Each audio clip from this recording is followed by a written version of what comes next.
ng panahon. Magsiawit kayo sa Panginoon ng isang bagong awitin. Magsiawit kayo sa Panginoon buong sangkaitiran.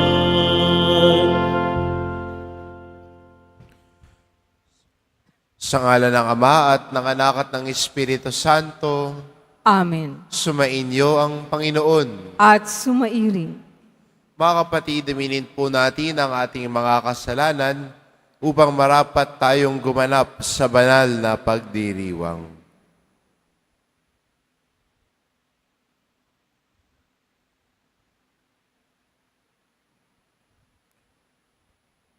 Inaamin ko Sa makapangyarihang Diyos at sa inyo mga kapatid, na lubha akong nagkasala sa isip, sa salita at sa gawa, at sa aking pagkukulang.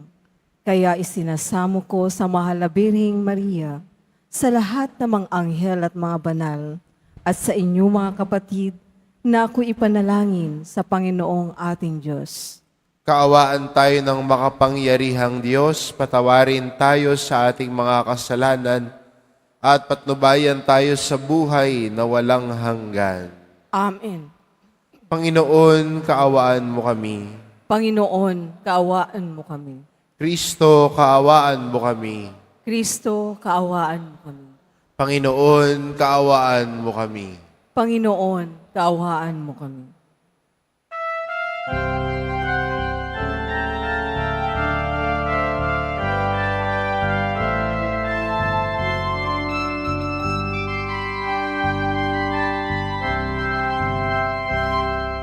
Puri sa Diyos sa kaitaasan,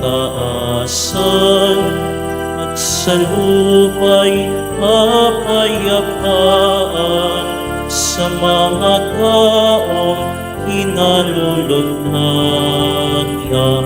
Pinupuri ka namin, ihinarangal ka namin, sinasamba ka namin, ipinagbubunyi ka namin, pinasasalamatan ka namin dahil sa dakila mo angking kaburihan.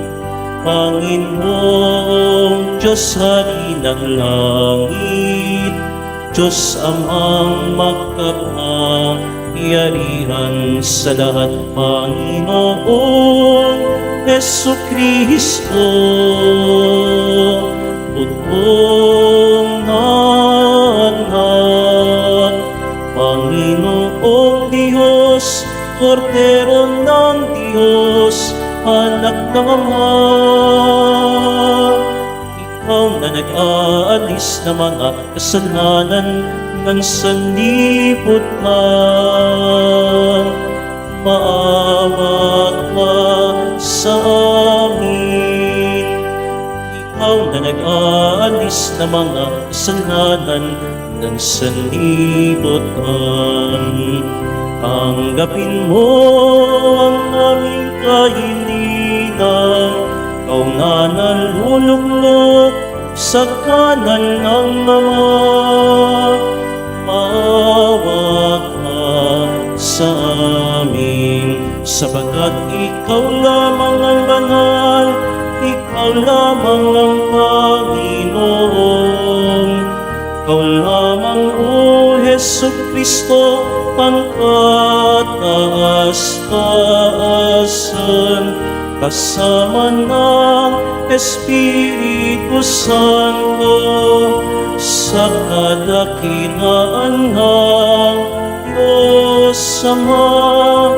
Amen, amen, amen.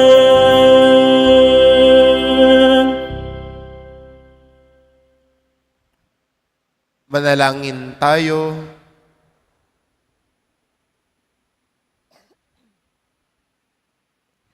Ama naming makapangyarihan, lagi mong lingapin at patnubayan kaming mga kabilang sa iyong angkan, sa tanging pag-asa naming ikaw ang nagbibigay. Kami tangkilikin mo at laging subaybayan sa pamamagitan ni Hesukristo, kasama ng Espiritu Santo, magpa sa walang hanggan. Amen. Magsiupo po ang lahat.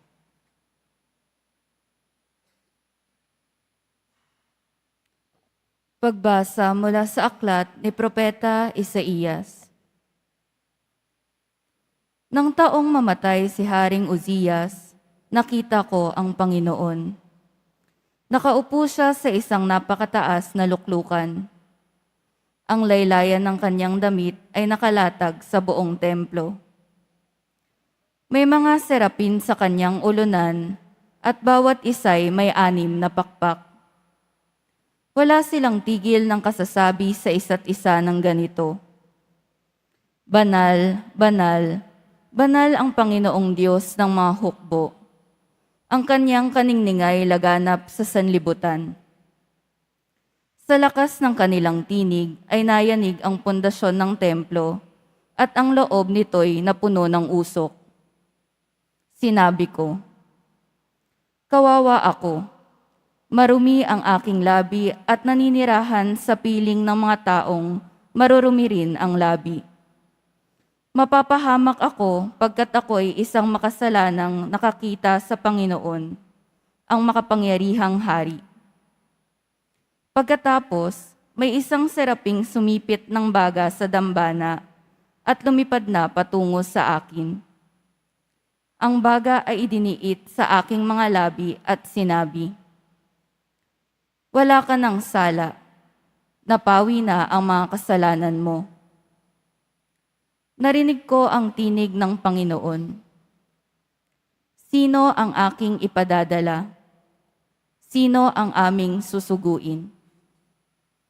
Sumagot ako, narito po ako. Ako ang isugo niyo. Ang salita ng Diyos. Salamat sa Diyos. Poon kita'y pupurihin sa harap ng mga anghel. Poon kita'y pupurihin sa harap ng mga anghel. Ako poon buong puso nga awit ng pasalamat. Sa harap ng mga anghel, pupurihin kitang ganap. Sa harap ng iyong templo ay yuyoko at gagalang. Pupurihin kita roon, pupurihin ang iyong ngalan. Poon kita'y pupurihin sa harap ng mga anghel. Dahilan sa pag-ibig mo at sa iyong katapatan, ika'y tunay na dakila, pati iyong kautusan. Noong ako ay tumawag, tinanggap ko ang tugon mo. Sa lakas mong itinulong, ay lumakas agad ako. Poon kita'y pupurihin sa harap ng mga anghel. Dahilan sa pangako mong narinig ng mga hari, pupurihin ka ng lahat at ika'y ipagbubunyi. Ang lahat ng ginawa mo ay kanilang aawitin, at ang kadakilaan mo ay kanilang sasambitin. Poon kita'y pupurihin sa harap ng mga anghel. Na handang harapin mo mapupusok kong kaaway. Ligtas ako sa piling mo sa lakas na iyong taglay. Yaong mga pangako mo ay handa mong tupdin lahat. Ang dahilan nito poon, pag-ibig mo'y di kukupas, at ang mga sinimulang gawain mo'y magaganap. Poon kita'y pupurihin sa harap ng mga anghel.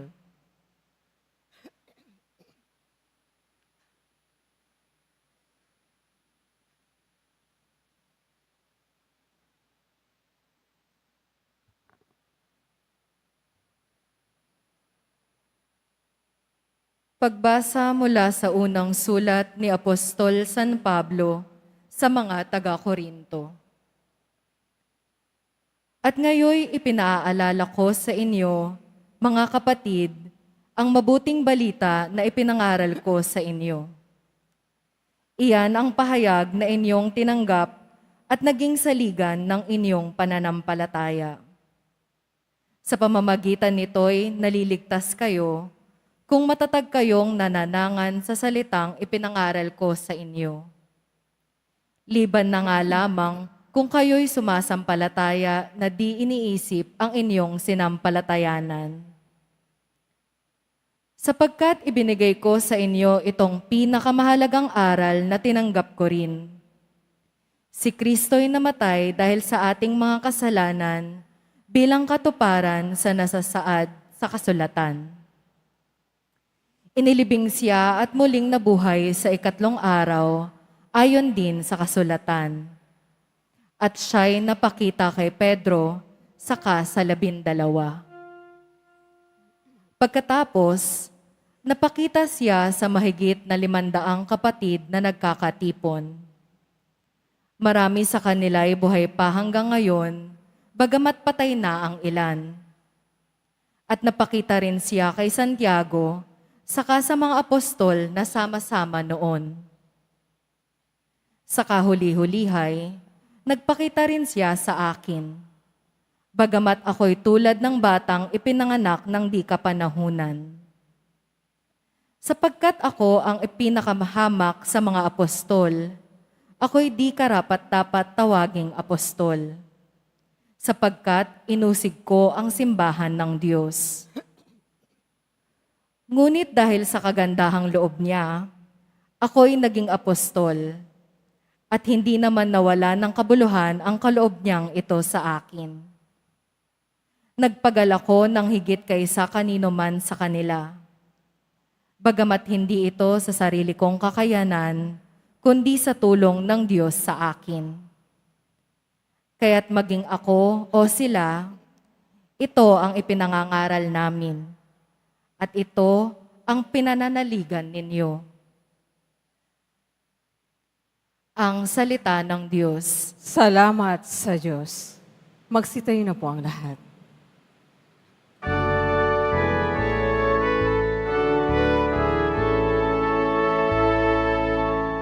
Alleluia,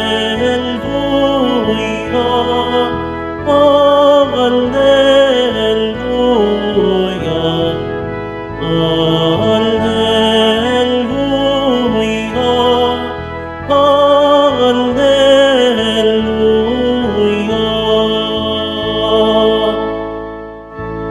Sumunod kayo sa akin, at kayo'y aking gagawin katambal ko sa tungkulin.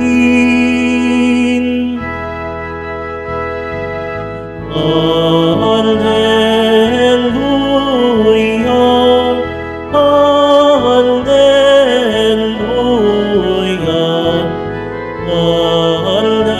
Alleluia.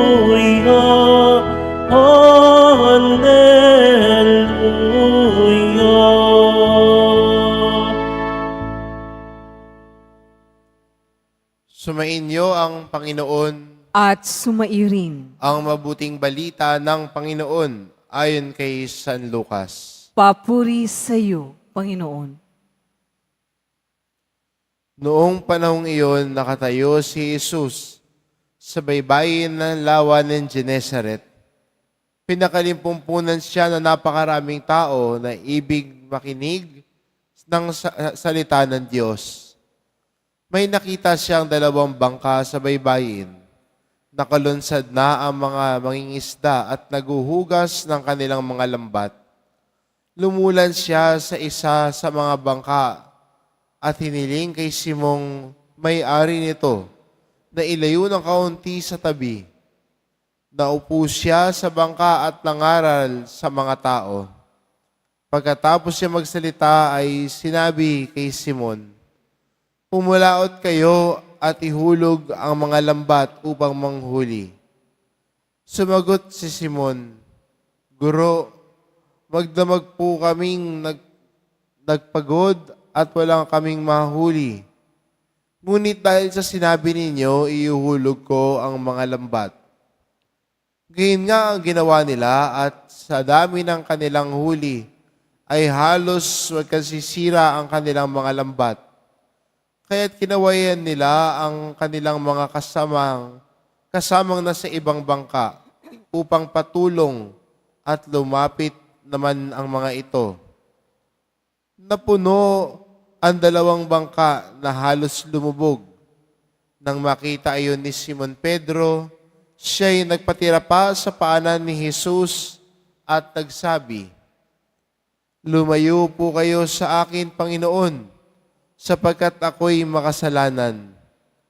Nang gilalas siya at ng kanyang mga kasama, dahil sa dami ng kanyang huli, gayon din sina Santiago at Juan, mga anak ni Zebedeo, na mga kasosyo ni Simon.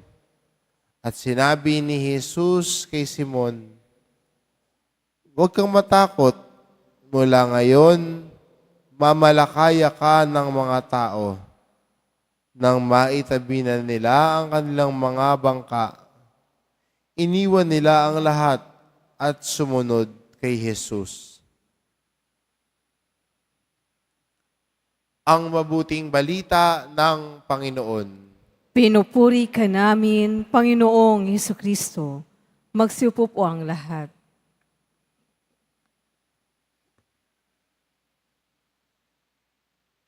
Nang makita ho ni Pedro ang ginawa ng Diyos sa kanyang mata, sa kaharap ng kanyang mata, ang nakita niya yung kahinaan niya. Magdamag silang walang huli, pero isang sabi lang ni Jesus, "Pumalaot ka, ihulog mong lambat mo." Para sa kanila, buong magdamag na nga kaming ng isda, wala kaming mahuli. Wala eh. Pero isang salita lang ni Jesus, halos mapunit na ang mga lambat sa dami ng huli. Nung nakita niya na ginawa ni Jesus yon, ang nakita niya, kahinaan niya. Kaya ang sinabi niya, "Panginoon, lumayo po kayo sa akin sapagkat ako'y makasalanan." Minsan ganun din tayo, mga Kristiyano. Ang lagi natin napapansin, yung kahinaan natin. Ang una napapansin, kung ano yung pangit. Minsan, gigising ka, ang una mapapansin mo yung pimple mo. At yun yung bibigyan mo ng emphasis. Naku, pangit-pangit ko na, may pimple ako dito. Yun yung papansin mo, yung small detail, small defect, yun yung bibigyan mo at imamagnify mo minsan. May kakilala nga ako, inaasar namin siya. Pimple na nagkatawan tao. Pero masaya naman siya.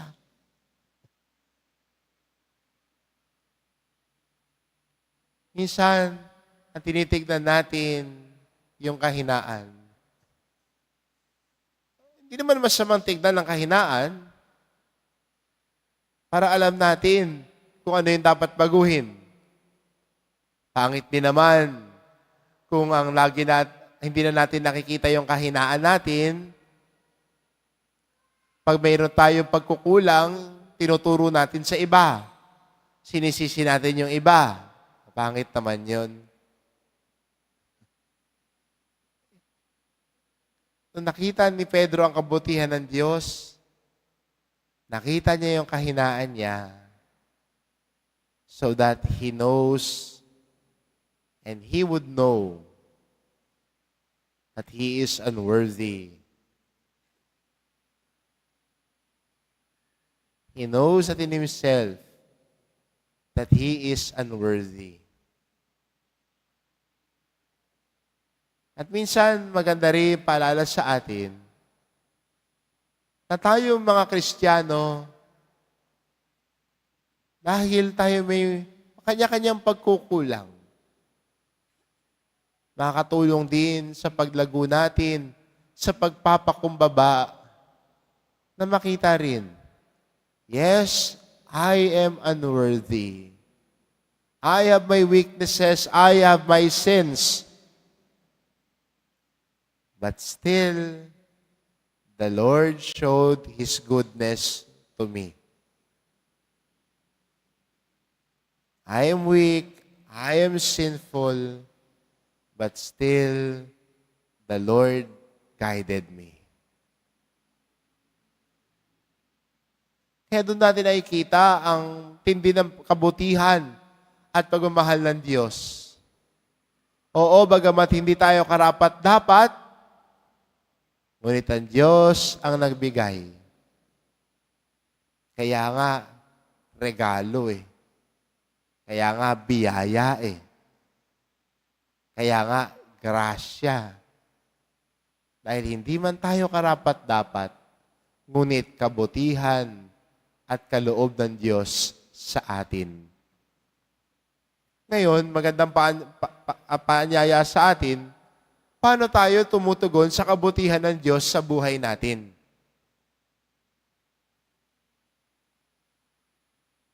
Lahat tayo nakatanggap ng grasya mula sa Diyos. Pero nga, ang magandang tanong, paano tayo tumutugon sa Kanya? Lumalapit lang ba tayo sa Diyos pag may grasyang natanggap? O may biyayang natanggap? O pinipili natin ng Diyos?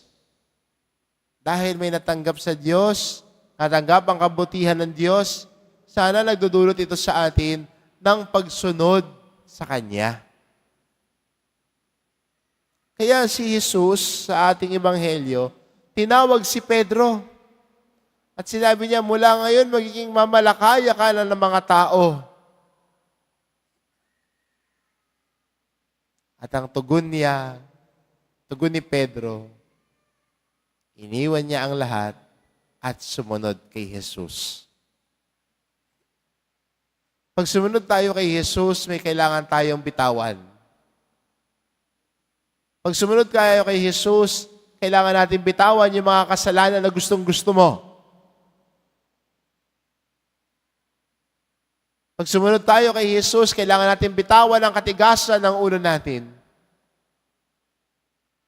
Pag sumunod tayo kay Jesus, kailangan mong bitawan at limutin ang sarili mo. Hindi ikaw ang bida, hindi ikaw ang nasusunod, hindi ikaw ang masusunod. Ikaw ang sumusunod. At pag tinatawag tayo ni Jesus, kasama doon ang paglimot sa sarili. Kailangan ang iwan, kailangan bitawan ang pagmamataas, kailangan bitawan ang mga kasalanan para tumahak sa daan ng pagbabago ng buhay. Ang tinatawag ng Diyos, nagbabago ang buhay. Kaya tayo bilang mga deboto at Kristiyano, tinatawag tayo ng Diyos na sumunod sa Kanya. Tinatawag tayo ng Diyos na maging Kanyang mga disipulo. Kaya nga, di ba? Lagi natin sinasabi, ang lambanan ng poong Nazareno, tumatanggap ng deboto, nagsusugod ng disipulo. Because we are called to become disciples of the Lord. And when we are called to be His disciples, we have to let go of our sinfulness. We have to let go of our hard-heartedness in order to follow the Lord more closely. Itong paanyaya sa atin ng Diyos. Ngayon, ang tanong, tutugon ka ba sa paanyaya ng Diyos na sumunod sa Kanya? Na kailangan kang bitawan, na kailangan kang talikuran. Pero ano bang mas mahalaga sa iyo? Yung pinangahawakan mong yan? Yung ayaw mong bitawan na yan? Ang pagkapit mo sa Diyos na nagmamahal sa iyo? Ang pagsunod mo sa Diyos na pinakamamahal mo rin? At ang taong sumusunod sa Diyos, binibiyayaan ng Diyos Ang taong sumusunod sa Diyos, buo ang buhay, ganap ang buhay. Kahit kahit ano man na meron siya, a person who follows the Lord is contented with life, is happy with life, because that person has the Lord. Kung nasa iyo ang Panginoon, wala ka nang hahanapin pang iba. Kung nasa iyo ang Panginoon, wala ka nang hihilinging iba. Dahil siya ang nagbibigay buhay sa atin. Kaya ang magandang imbitasyon nito sa atin, tinatawag tayo ng Diyos, tinatawag tayo na sumunod sa Kanya. Ang tanong, paano ka tutugon sa paanyayang ito? Iiwan ko sa iyo yan. Ikaw ang magdesisyon. Anong gagawin mo sa tawag ng Diyos sa iyo? Dedma? O susunod ka? Ikaw ang bahala. Pero ang Diyos, tinatawag ka. Ang Diyos, iniimbitahan ka, sumunod ka sa Kanya. Nasa iyo ang pagpapasya. At sana, dahil tayo'y mga deboto, tayo'y nagmamahal sa Kanya, ang maitugon natin sa Kanya, Panginoon, narito po ako, suguin mo ako. Amen. Magsitayo na po ang lahat.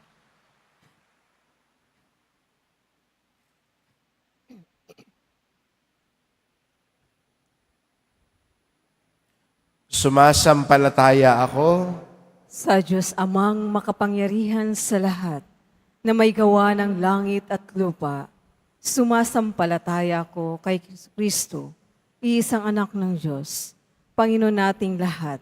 Nagkatawang tao siya alalang ng Espiritu Santo. Pinanganak ni Santa Mariang Birhen. Pinagpakasakit ni Poncio Pilato. Ipinako sa krus, namatay, nilibing. Nanaog sa kinaroroonan ng mga yumao.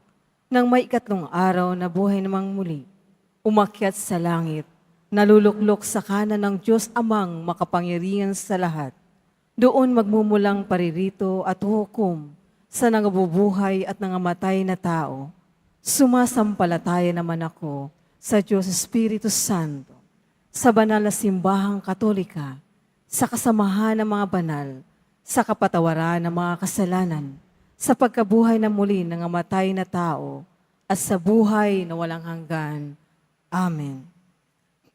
Kami dumadalangin ngayon sa iyo, Ama, naming mapagmahal upang sa aming pagsusumikap, maisabuhay ang iyong pag-ibig na kami lubos na makilala ng mundo bilang mga alagad ng iyong anak na si Jesucristo. Buong puso kaming nananalangin, Panginoon, puspusin mo kami ng iyong pag-ibig. Panginoon, puspusin mo kami ng iyong pag-ibig. Puspusin mo kami, O Diyos, ang mga namumuno sa aming simbahan at pamayanan ng iyong makapangyarihan at hindi makasariling pag-ibig upang maisulong namin ang katarungan at kapayapaan na iyong hatid para sa lahat. Manalangin tayo. Panginoon, puspusin mo kami ng iyong pag-ibig.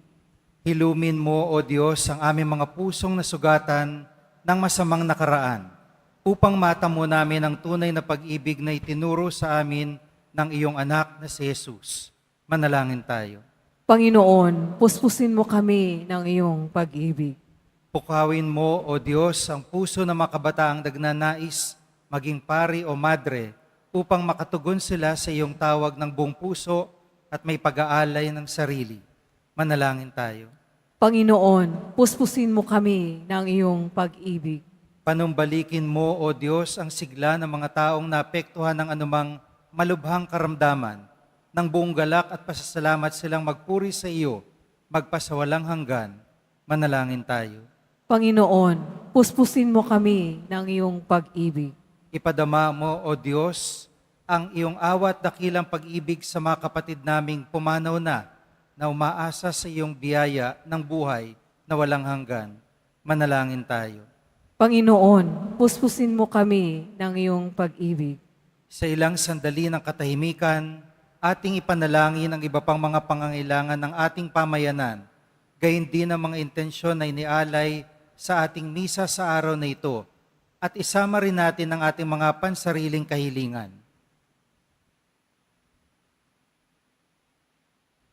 Manalangin tayo. Panginoon, puspusin mo kami ng iyong pag-ibig. Mapagmahal naming Ama, lalo nawa naming mahalin ang bawat isa upang lalo kaming mapamahal at mapalapit sa iyo. Hinihiling namin ito sa pamamagitan ni Kristong aming Panginoon. Amen. Magsiupo po ang lahat.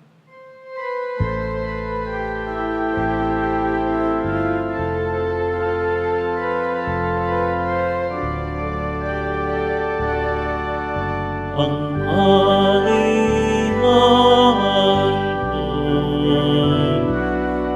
sa'yo ang Panginoon ay tinapay at alak mula sa aming kamay sa iyong kabutihan aming iaalay ang tinapay at halang sa gisag ng aming buhay.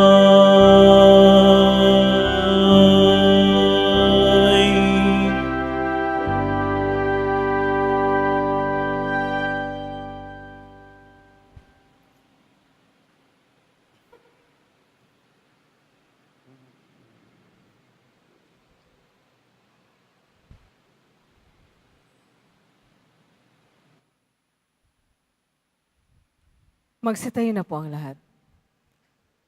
Manalangin kayo mga kapatid, ito pang ang paghahain natin ay kalugdan ng Diyos amang makapangyarihan. Tanggapin nawa ng Panginoon itong paghahain sa iyong mga kamay, sa kapurihan niya at karangalan, sa ating kapakinabangan at sa buong sambayanan niyang banal. Ama naming lumikha, sa pagkait inuming narito ay iyong ginawa upang mapalakas kaming mga mahihina. Ipagkaloob mong ito ay aming mapagsaluhan bilang pakikinabang sa buhay mong pangmagpakailanman sa pamamagitan ni Hesukristo, kasama ng Espiritu Santo, magpa sa walang hanggan. Amen. Sumainyo ang Panginoon. At sumaiyo rin. Itaas sa Diyos ang inyong puso at diwa. Itinasa namin sa Panginoon. Pasalamatan natin ang Panginoong ating Diyos. Marapat na siya ay pasalamatan. Ama naming makapangyarihan, tunay ngang marapat na ikaw ay aming pasalamatan. Ikaw ang lumikha sa tanan, ikaw ang nagtakdang magkaroon ng gabi at araw. Gayon din ng tag-init at tag-ulan. Ikaw ang humubog sa tao bilang iyong kawangis na mapagkakatiwala ang mga siwa sa daigdig. Ikaw ngayon pinaglilingkuran sa pagganap sa pananagutan ng iyong pinagtitiwalaan sa pamamagitan ng anak mong mahal. Kaya kaisa ng mga anghel na nagsisiawit ng papuri sa iyo nang walang humpay sa kalangitan, kami nagbubunyi sa iyong kadakilaan.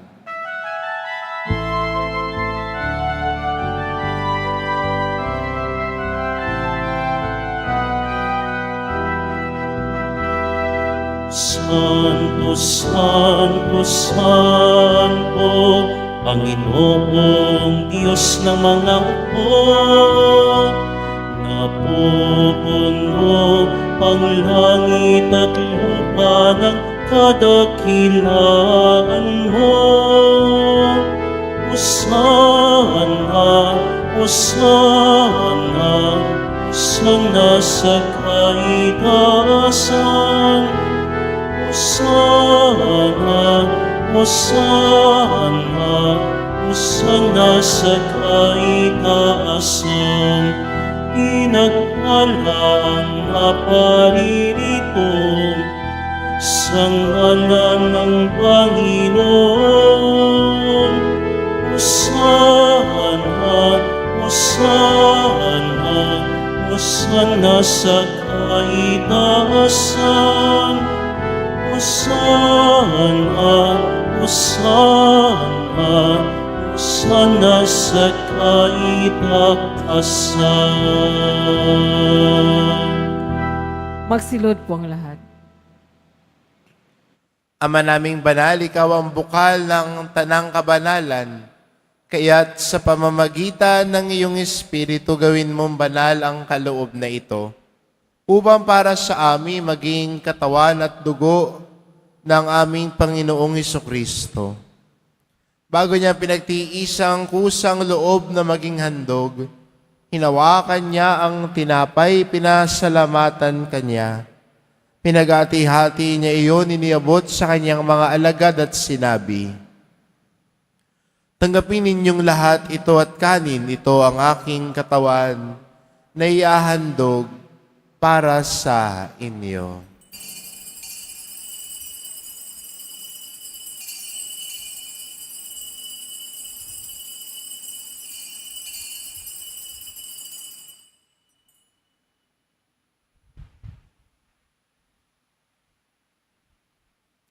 Gayun din naman nang matapos ang hapunan, hinawakan niya ang kalis. Muli kanyang pinasalamatan. Iniabot niya ang kalis sa kanyang mga alagad at sinabi, "Tanggapin ninyong lahat ito at inumin. Ito ang kalis ng aking dugo, ng bago't walang hanggang tipan. Ang aking dugo na ibubuhos para sa inyo at para sa lahat, sa ikapagpapatawad ng mga kasalanan. Gawin ninyo ito sa pag-alala sa akin."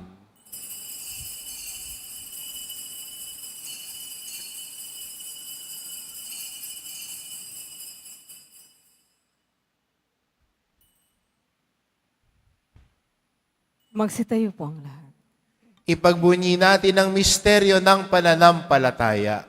Si Kristo'y namatay, si Kristo'y nabuhay, si Kristo'y babalik sa wakas ng panahon. Ama, ginagawa namin ngayon ang pag-alala sa pagkamatay at muling pagkabuhay ng iyong anak. Kaya't inaalay namin sa iyo ang tinapay na nagbibigay buhay at ang kalis na nagkakaloob ng kaligtasan. Kami nagpapasalamat dahil kami iyong minarapat na tumayo sa harap mo para maglingkod sa iyo. Isinasamo namin kaming magsasalo-salo sa katawan at dugo ni Kristo ay mabuklod sa pagkakaisa sa pamamagitan ng Espiritu Santo. Ama, lingapin mo ang iyong simbahang laganap sa buong daigdig. Puspusin mo kami sa pag-ibig, kaisa ni Francisco na aming Papa at ni Jose na aming Obispo at ng Tanang Kaparian. Alalahanin mo rin ang mga kapatid naming nahimlay na may pag-asang sila'y muling mabubuhay, gayon din ang lahat ng mga pumanaw. Kaawaan mo sila at patuloyin sa iyong kaliwanagan. Kaawaan mo at pagindapatin kaming lahat na makasalo sa iyong buhay na walang wakas, kaisa ng mahal na Birheng Maria na ina ng Diyos, ng kabiyak ng puso niyang si San Jose, kaisa ng mga apostol at ng lahat ng mga banal na namuhay dito sa daigdig ng kalugod-lugod sa iyo. Maipagdiwang nawa namin ang pagpupuri sa ikararangal mo sa pamamagitan ng iyong anak na aming Panginoong Hesukristo. Sa pamamagitan ni Kristo, kasama niya at sa Kanya, ang lahat ng parangal at papuri ay sa iyo, Diyos amang makapangyarihan, kasama ng Espiritu Santo, magpa sa walang hanggan. Amen. Amen. Amen.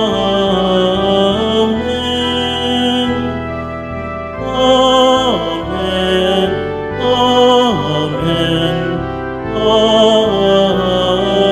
Amen.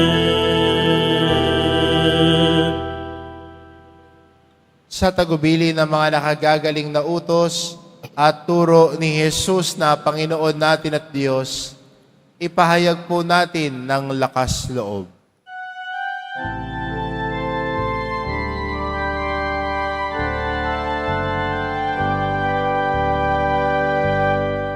Ama namin, sumasalangit ka, sambahin ang ngalan mo, mapasa amin ang kaharian mo, sundin ang loob mo dito sa lupa para ng sa langit. Bigyan mo kami ngayon ng aming kakanin sa araw-araw. At patawarin mo kami sa aming mga sala para ng pagpapatawad namin sa nagkakasala sa amin. At wag mo kaming ipahintulot sa tukso at iadya mo kami sa lahat ng masama.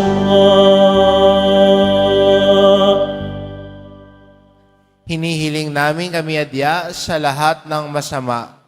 Pagkalooban ng kapayapaan araw-araw, iligtas sa kasalanan at ilayo sa lahat ng kapahamakan. Samantalang aming pinananabikan ng dakilang araw ng pagpapahayag ng tagapagligtas naming si Heso Kristo. Sapagkat iyo ang kaharian at ang kapangyarihan at ang kapurihan magpakailanman. Amen. Panginoong Kristo, sinabi mo sa iyong mga apostol, kapayapaan ang iniiwan ko sa inyo, ang aking kapayapaan ang ibinibigay ko sa inyo. Tunghayan mo ang aming pananampalataya at huwag ang aming pagkakasala. Pagkalooban mo kami ng kapayapaan at pagkakaisa, ayon sa iyong kalooban kasama ng Espiritu Santo, magpasawalang hanggan. Amen.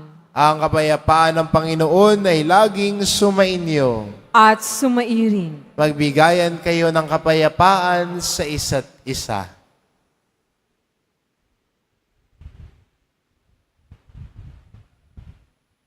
Kordero ng Diyos na nag-aalis ng mga kasalanan ng sanlibutan, maawa ka sa amin. Kordero ng Diyos na nag-aalis ng mga kasalanan ng sanlibutan, maawa ka sa amin. Kordero ng Diyos na nag-aalis ng mga kasalanan ng sanlibutan, ipagkaloob mo sa amin ang kapayapaan. Magsiluhod po ang lahat.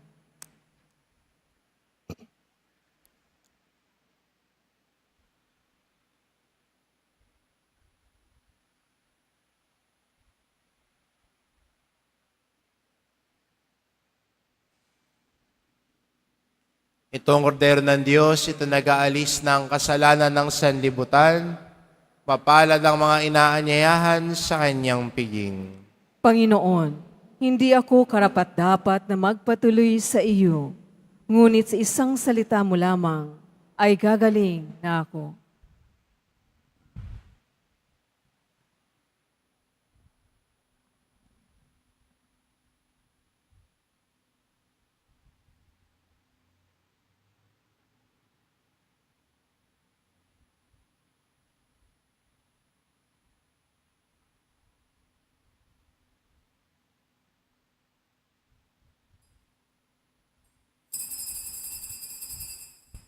Para sa lahat ng tatanggap ng banal na komunyon, sasagot po tayo ng amin pagkasabi ng pare o ng liminister ng katawan ni Kristo at isubo agad sa bibig bago umalis sa harapan ng pare o ng liminister. Sumunod po tayo.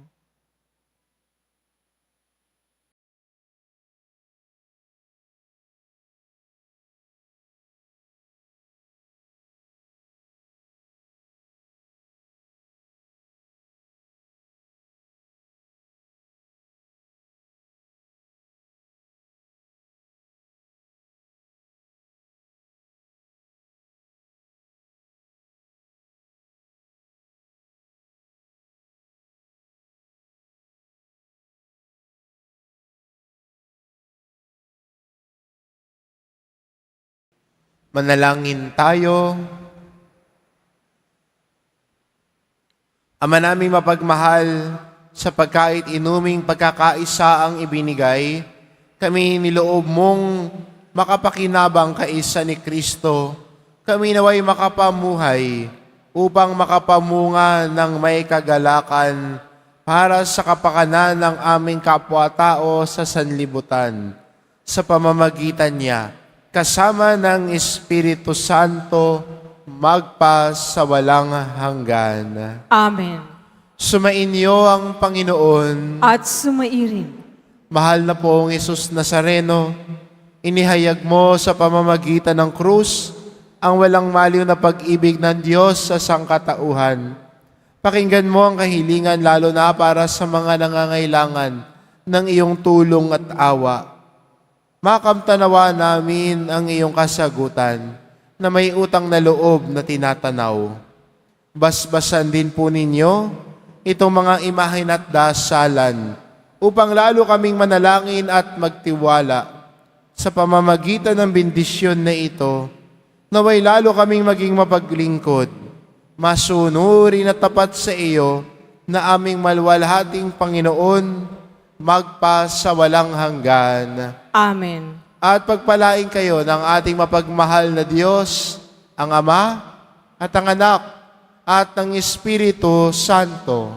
Amen. Humayo kayo, taglay ang kapayapaan ng poong Jesus Nazareno. Salamat sa Diyos.